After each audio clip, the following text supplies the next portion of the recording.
Hey guys, welcome back to The Clip, the Kingdom Life podcast, conversations centered around Kingdom Life. It is the second episode, and it's great to be back with Brian here, my amazing husband. And on the show today, we have Pastor Andrew and Jeanne Staggs. Great to have you guys here. Thank you. Welcome. It's exciting to have these guys. So let's just introduce them and tell you a little bit about these amazing people. We've got the Dean of City Point Ministry College, and both of you are passionate about coaching. You're activated in coaching many people of all walks of life in a professional way and also very much a discipleship setting. And you're active as a nurse, Yes, Jeanne. I Yeah, am. that's an amazing profession. Yes. But tell us from your perspective a little bit more about what you guys do in life. Well, we love God. I love my wife.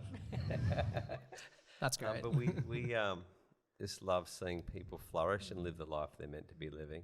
And we know that relationships is a key part of that. Got a beautiful family, and we have a lot of good fun together. We do. Yeah. We do. Well, that's very important. And you guys have so much happening in your world. So what do you guys get up to in your spare time? Do you have any hobbies or passions that you like to do when you get a free minute or two? We love travel. Yep. Yeah. Absolutely mad about travel. We love having long journeys and long drives with lots of long chats. Great. So Andy will pick me up after work and we'll Yep. go for a long drive and Good. And Yeah. Formula One. Formula One. Formula F1. One. Yes, Oh, we love okay. Formula One. We watched Yes. Drive to Survive, Yes. and so sometimes we watch the F1 together. Recently, we were in Singapore, remember? And we got to go down the track and walk and see, Max Verstappen We and the did. Red Bull team. Yes. So we were that's pretty happy great. with It's that. good. That's amazing. Yeah. So when you say go down the track, are you Walk the track. walking? Yeah, Wow. yeah. They were preparing the track for the Singapore F1. Wow. Coming up in a It was couple of weeks' fabulous. time. That's Yeah. pretty amazing. Yeah, it was. Yeah, It was that's great. awesome. So what's your story? Like, how did you guys meet and what did that look like? It was an arranged marriage. An arranged marriage. Get out of here. Marriage. It's really Tell pretty us more weird- about that. Pretty weird that Yes. some pastors who knew both of us individually just we thought you guys would be a great match. I'd never met her before. And when I first met her, that was pretty awesome. Right. You were tongue tied, weren't you, babe? I was. I had to go to the bathroom. Someone sort of pointed around. I had to go to the bathroom. I literally did not know what to say. I remember looking in the mirror and saying, Yeah. Champ, you better get your act together. here, mate. You're just about to walk into your destiny. So this is before Married at First Sight. Like, Totally. Yeah. Right, okay. Yeah. But I just thought that's the wisdom of the faith community. It is, that we're Yeah. part of. And I think looking back, I was smart enough to take the advice of some key and trusted people in our world. yeah. Happy, babe? So happy. It's great. You're my heartthrob, babe. Great. And over the years, we've had the privilege of hearing you speak on relationships in many Yeah. different settings across many different topics in the form of dating, singleness, marriage, but also family. I remember sitting in a panel listening to you guys talk about navigating family relationships, and I just enjoyed learning a lot from you. So that's why we really wanted to bring you into this space to speak into young adults and them going into their relationships and how we can be better at. Yeah, and I mean, a question I suppose a lot of our listeners might be thinking as well is like, how do you know when you're ready to start dating? Like, how do you prepare yourself well in singlehood to then be ready to sort of date someone and then marry someone down the track? Like, what are some foundations for like doing single life well? Good question. Good question. Very good Okay. question. For me, I think one of the most important keys is to know yourself as a person. Yep. Know your own strengths, know your own weaknesses, know what your emotional triggers are as a start. What do you think, babe? I think working on your wholeness, like I was a bit of a late bloomer, so working out your speed of development, and so when you're ready to be other person focused, when you're ready to sort of think, I'm ready for somebody else. 'Cause we do a lot of work in this space helping young couples, and sometimes we might say, you might just want to slow down. You might just want to slow down a little bit, like if all sorts of stuff happens. I mean, if you've overcome a few challenges in life, that's a good start. Like when you're looking for a partner, like you'd be looking for someone who's got a bit of resilience in them, that they've overcome something, that they've worked through stuff. Life throws all sorts of curveballs. Yeah. But if you think I've overcome that one, or I've increased in self-awareness, or a leader in your church or a mentor has said to you, I love this, but you may want to work on this. And you feel like you're teachable, you're responding to others. Some of us would call it like even having a growth mindset. That you want to take something, you think, I can do better at this. I'm just not going to accept that. You know, and you got the ability to gather resources and build a stronger inner world. I think other people find that really attractive. Oh, definitely. Yes. Yeah, and I think like even with the growth mindset that you were talking about there, for someone who has heard that phrase before, but like, you know, wouldn't know what that looks like, what does it like look like to develop a growth mindset from maybe where they are now to then, you know, moving forward? Good question. I think some people look at life from a position of loss, what they don't have. But we spend time working with people and say, look, you may ever consider possibilities, opportunities. Where would you really like to go? Like I always recommend people find a life partner who's got some drive, some get up and go. Like I say to ladies, like, you know, when you get married, like that man may never change. You're marrying him exactly as he is. He might just say to you, I got nothing more in me. Whereas generally women, like men say when they on the wedding day, don't change. We'll just say exactly the same size, look as beautiful as that. Yeah. The joke is generally women go, oh great, now I can get to work. And if you haven't talked about that, if you haven't got a sense of drive or a passion for life, that can be a real challenge moving forward. So we've found that's a real key. Great. Yeah. I love how you touched on having a strong inner world. Yeah. How do you think for people in probably the stage of singleness, how do you think they could build a strong inner world outside of what we've already touched on? What does that really look like? Yeah, definitely moving closer to God, getting your quiet time sorted, getting your prayer life sorted, growing richer in and closer towards God, and just forming that wonderful, strong bond with the Holy Spirit. Yeah. And hearing His voice with clarity.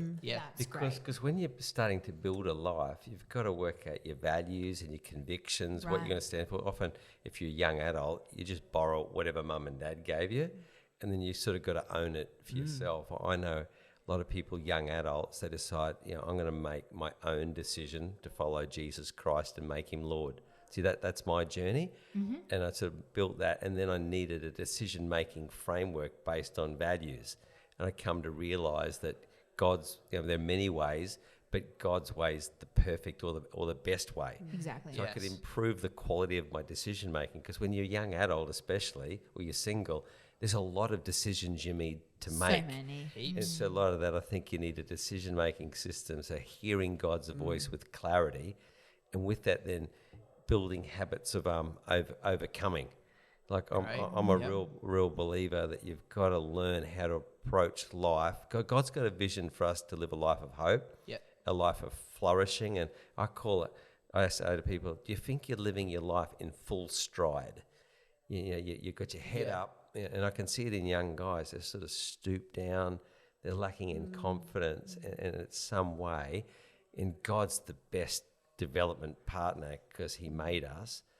But to live the life I'm meant to be living, that I allow God to come into my life and just continue to make me better and more aware, and live a life of what I call a life of overcoming, or having a base level of what I call victorious Christian living. So you're not just shackled down by sin, but you think, I'm looking full face into my future.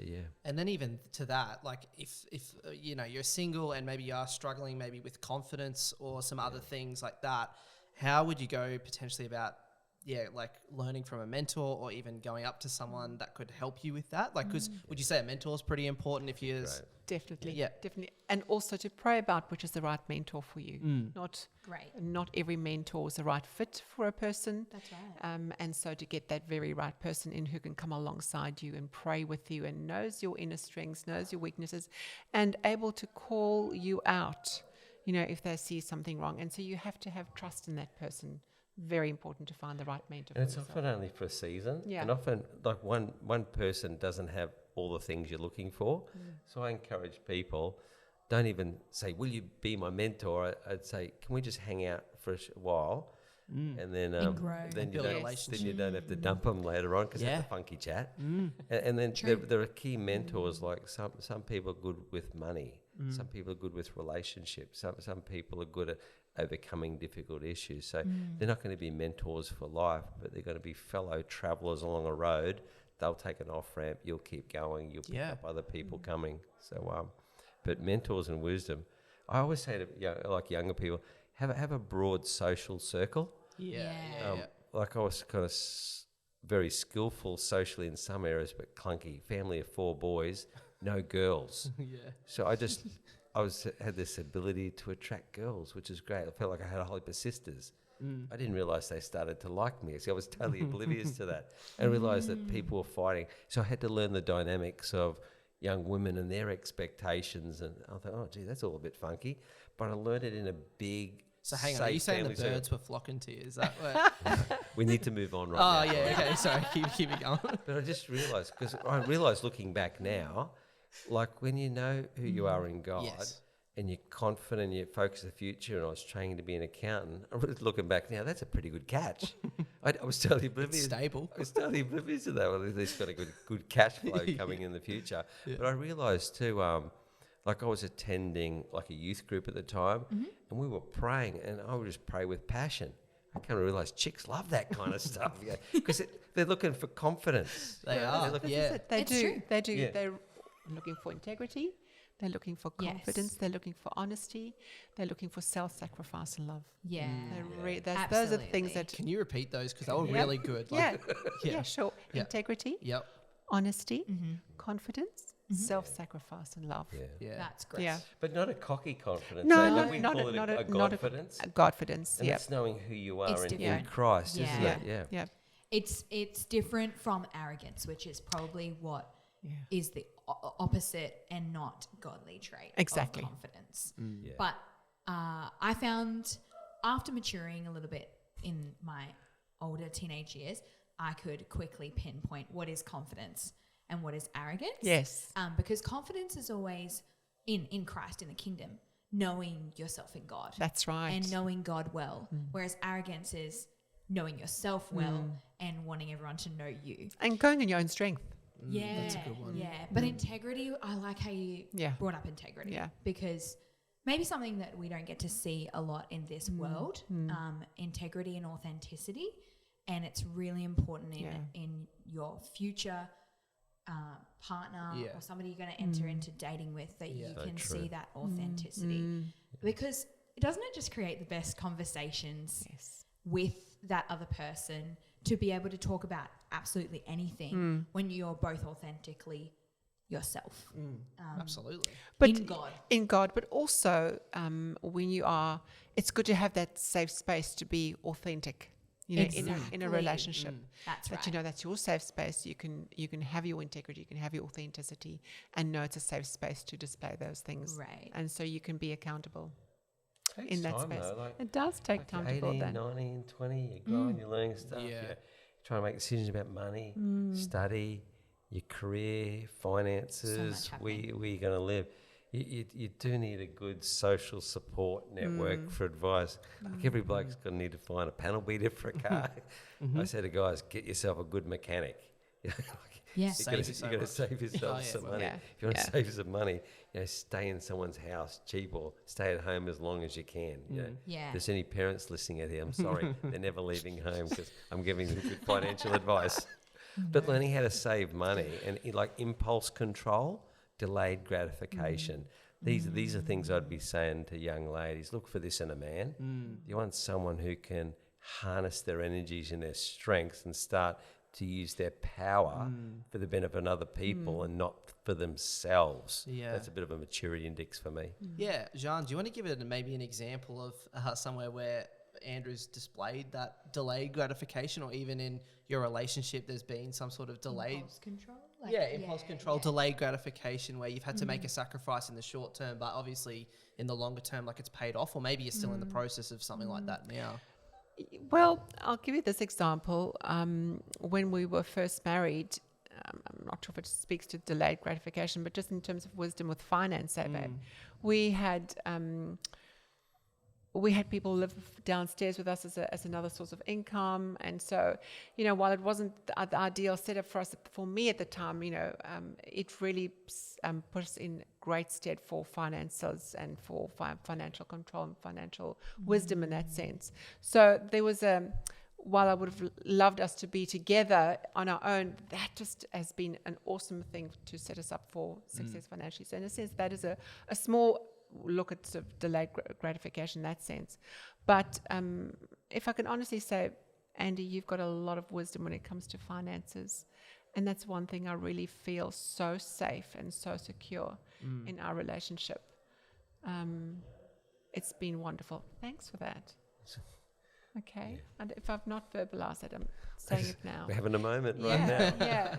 It's good. Because security is very, important. Very for important. all of them. Very important. And I love the way that Andrew has got the financial wisdom. And so, yes, we've had to delay things that we've wanted because we've had to put things on the back burner, and we've had to sort of say no to certain things so we can say a bigger yes to other things. Yeah. But I know that I can trust my husband implicitly with the finances. Yeah. I was just going to say, I think that's important for some of like our listeners and viewers to hear, because like you do have to say no in the short term in order to get the yes in the long term for something. Right. So, but also highlighting that security is important. Like a woman is looking for that in a future spouse. And if we all know God, we're expecting that with God's wisdom, we will be able to step into that prosperity and security and be able to steward finance as well. But it's just really important to highlight that, because I think young adults might go, I'm young, I'll get it together later. Yeah. But it all starts with the small stuff, doesn't it? Yes. In the beginning. But I just say that if you're young, go and have some fun. Yeah, that's true. Like seriously, travel, do stuff. I grew up in a youth group culture that was everyone was trying to get married young because I think it was the only way they could stop having sex. True. And I just thought, looking back, like just thinking, just go and have fun with healthy friends. Yes. You don't have to get married at the age of 16. Exactly. Yep. Just go and enjoy it, because then when you experience yourself, you work out what you like, and I think that experience you can bring more to a relationship when you're ready to have a relationship. Yeah. Be a bit more measured, and you're a bit wiser. Yeah, and probably a good time to move into, say, dating. Well, let's just go straight into this one. What are some potential boundaries or things you should, or even just rhythms you should set up when you say start dating? Maybe let's talk about you're a month in, maybe 3 months in, could even be longer if you haven't set anything up. Or does that actually start before you enter into that dating relationship? Exactly right. Yeah, so have that mindset. Yeah, like what would you say, just, I don't know, really practically for some of our listeners, I suppose, they want to hear probably what maybe it looked like for you guys, or maybe what it should look like from a kingdom perspective. No touching from the shoulders down. Yep. Great. I'll take that one. Yeah, Mark Ramsey said that. Yeah. He had a good straight talk on sex one night, because everyone's want to know how far is too far and what can I get away with. And there's a great podcast by Pastor Andrew Scott, one of the lecturers at the college. He does some great stuff. He says you can't leave stuff to your emotional chance. You got to make decisions in advance. But things like, nothing good happens in a car after 10:30 at night when you're alone. There we go. Exactly. Like the minute you get horizontal, it's all over. It's all over. Yep. You'd be slouching on the couch and all that. Yep. Which I love doing with you, watching Formula One racing. Anyway, we won't when you're married. When you're married. Did someone say the word racing? Yeah. But and like Home Alone, like Home Alone, and there's stuff you can do, and like if you're a guy, you're a sly fox, you know how to get stuff done, and you know how to push buttons. Yeah. But again, it's if you can't show impulse control now or some leadership, now it does make it a little bit harder later. But this way, marriage does not fix stuff. Yeah, that's a massive illusion out there. Oh, I'm good, all right, really when I'm married, because we find around marriage, this chats we have with people, a common denominator, if you're not setting your relationship up right from the word go, it often consistently comes back to behaviours or decisions made before marriage. Yeah. Right. Like Andy Stanley's a great preacher, and he says, the number one thing you can do in your relationship, and he didn't give us the answer right till minute 32 in his message, but it's, the amount of men I've spoken to, this is the hardest thing to ever do in the marriage is to pray with their wife. Yeah. Yeah. So somehow even establishing that, what you're going to do with that, even while you're dating, is a good start. So, yeah. That's yeah. great. What are some other illusions? Because you mentioned one really good one, but like even just like lies from the enemy that he might, plant in people's minds just to deceive people into like thinking one thing when it's not reality. Like, Before we jump into that, I know I picked up on the language earlier of that you were highlighting, that we often think, what can we get away with? yeah, it's true. Instead of how could we honor that person? Oh, like, totally. you're looking at it from two different perspectives there, aren't you? Like, Yeah. if you're looking at what can we get away with, you're trying to find the loopholes. little loopholes or little spaces that even in Brian and I's experience, we can talk very candidly and openly and vulnerably, that those tiny little spaces can quickly get out of hand. Yeah. And so when you're looking at it from a what can you get away from, what can you get away with, it's the wrong mindset, isn't it? What's the better alternative? Like, is it looking at it like, how can I honor that person? Yeah, I think for me also is looking at, I would look to Andy, for leadership in this space. And I think, if I can be really honest here, babe, it's just, I think this is where the man can take the lead, and so if you are with integrity, honesty and confidence, all those four values, and there's more of that, if that is at the fore, that is, I really feel how the man should lead the relationship in a way too. Yeah. Okay, this is where we stop, and this is, I think, how you build a relationship of respect. When it comes to that boundary setting in a relationship. But then again, it goes back to confidence in who you are, and with Jesus. Yep. Yes. What is expected of you as a Christian female, as a Christian male. Yeah, that's so good, Jeanne. Yeah. And as well, we talked a little bit about what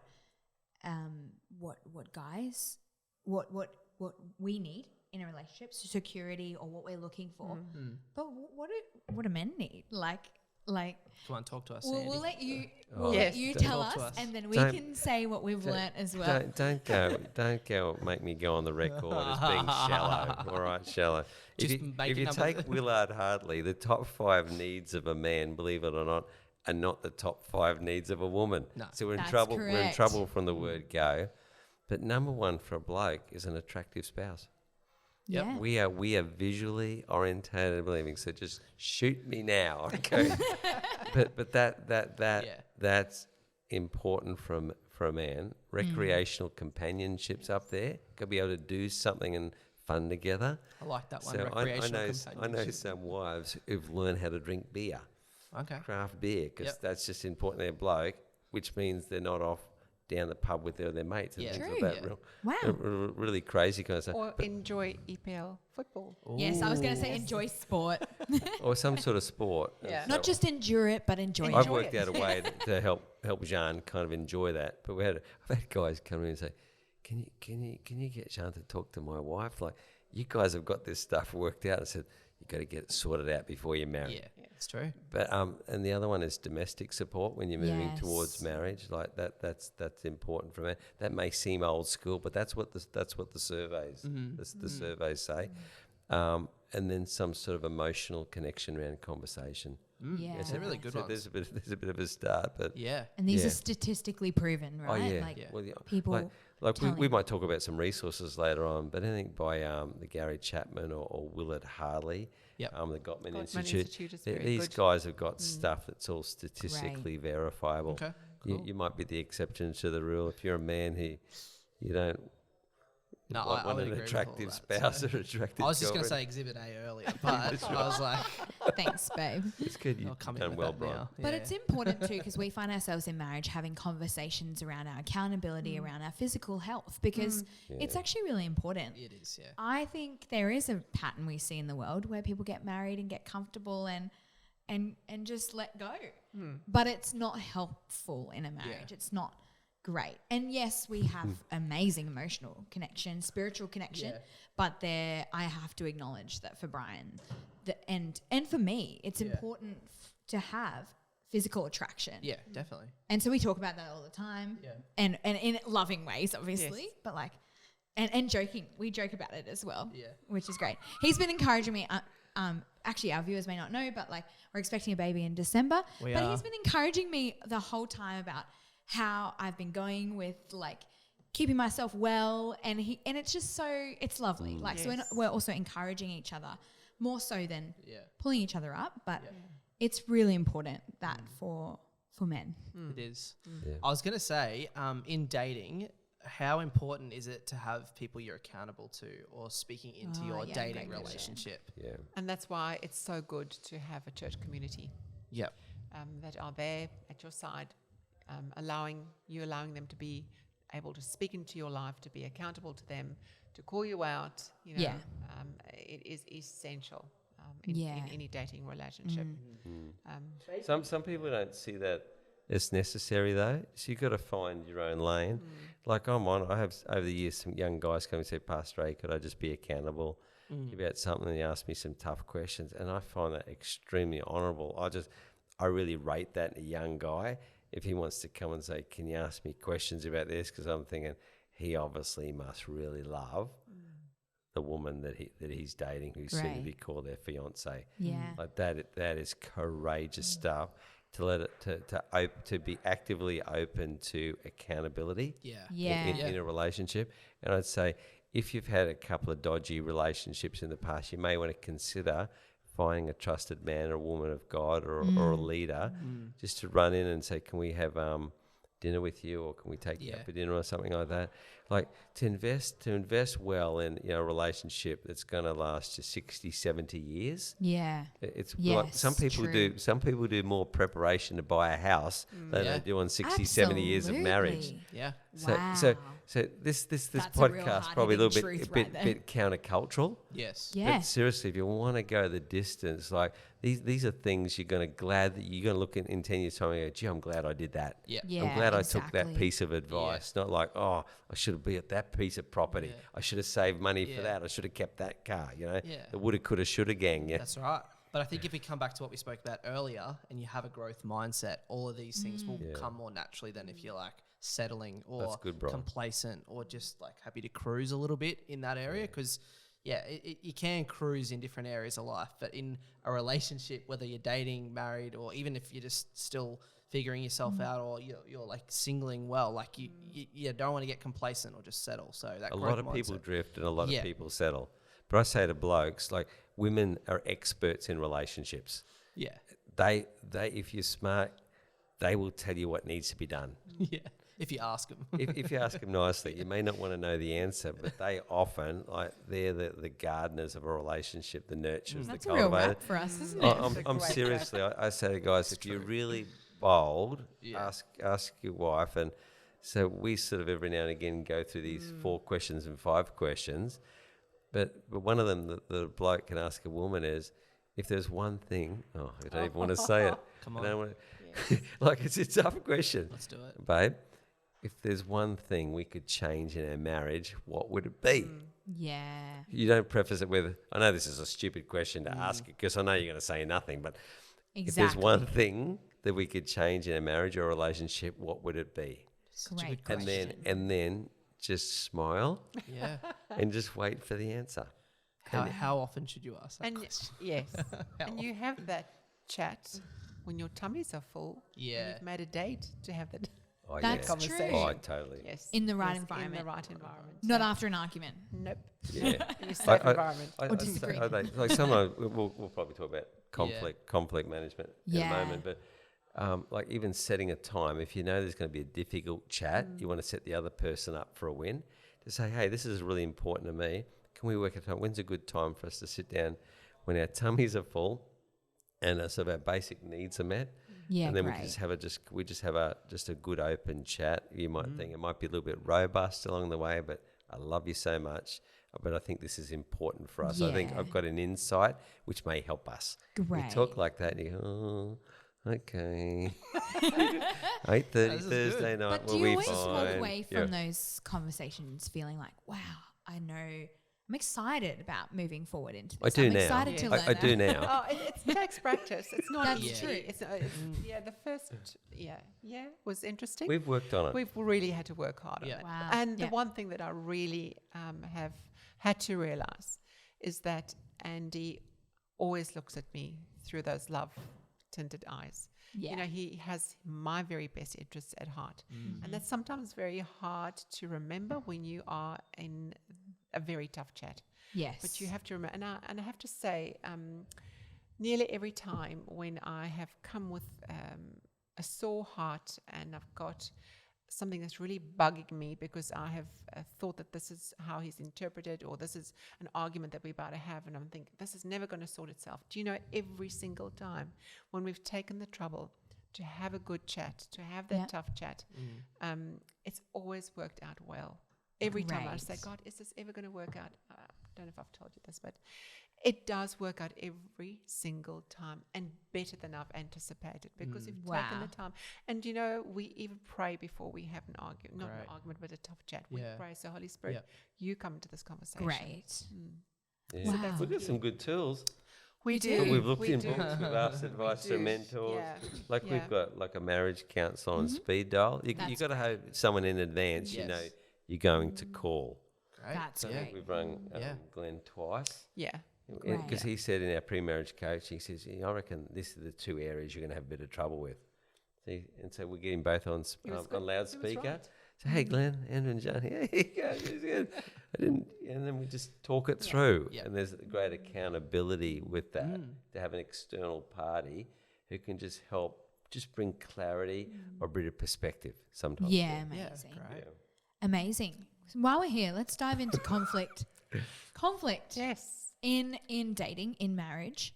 I guess marriage, there's more of an incentive. Like you've committed, you made a choice to love that person for the rest You of your also life. live together, and it's You live together, see you each other see a lot more. everything in Yeah. the same Yeah. space. Yep.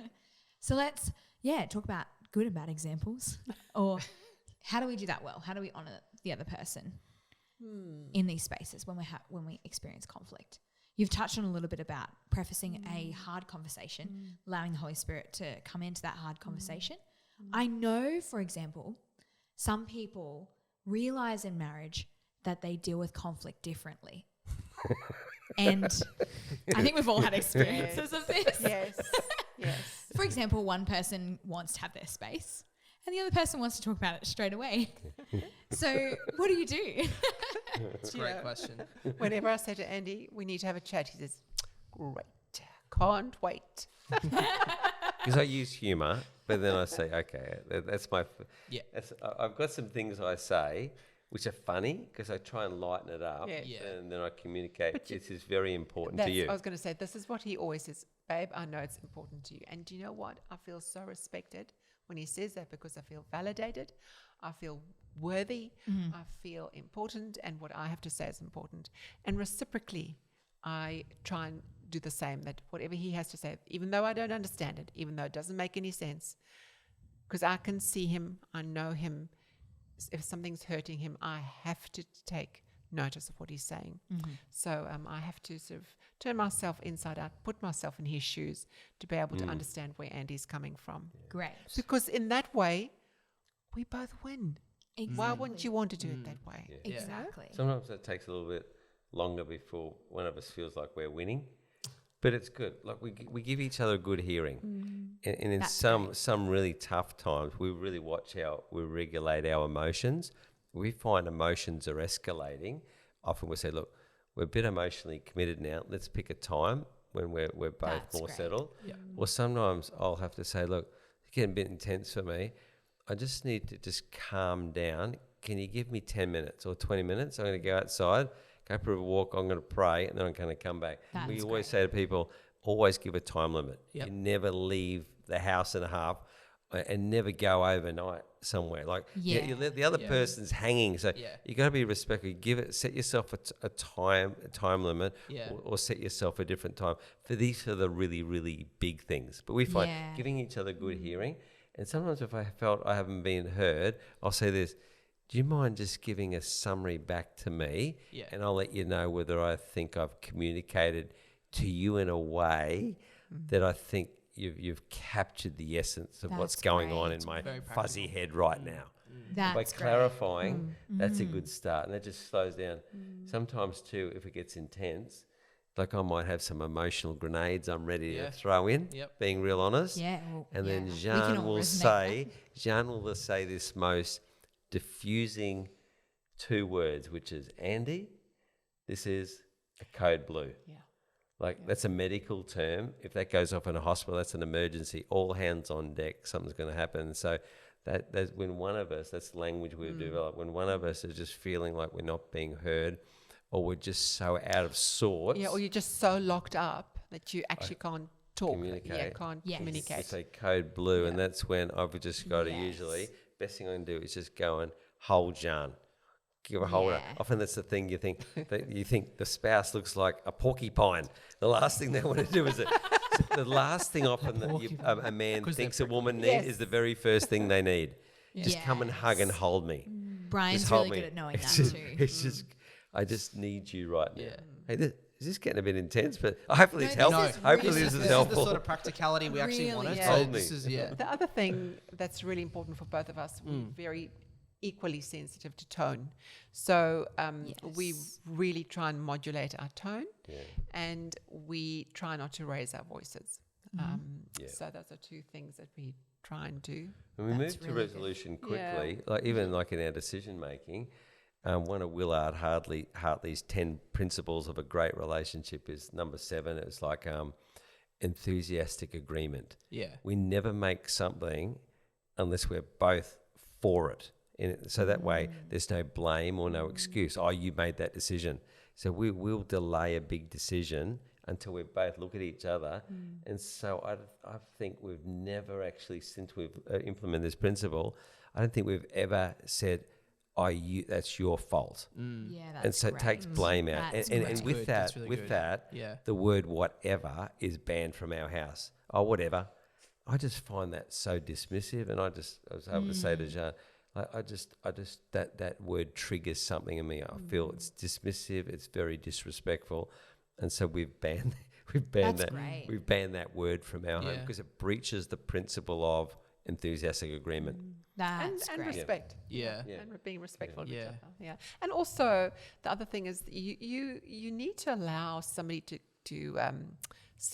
get rid of their steam and get rid of their whatever's driving this tough chat. And so what we often say is, okay, I have to be able to say what I want to say. So this is my first response.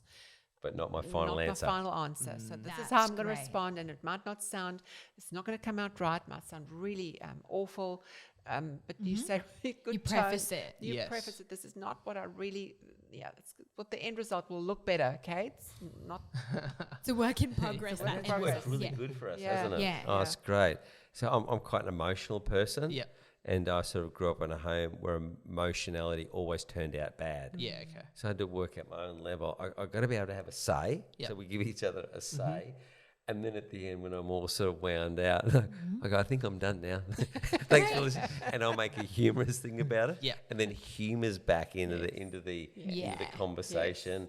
And I just say, I love you so much. Thanks for listening to me. And as I hear myself, I think, that's the stupidest thing I've heard anybody ever say.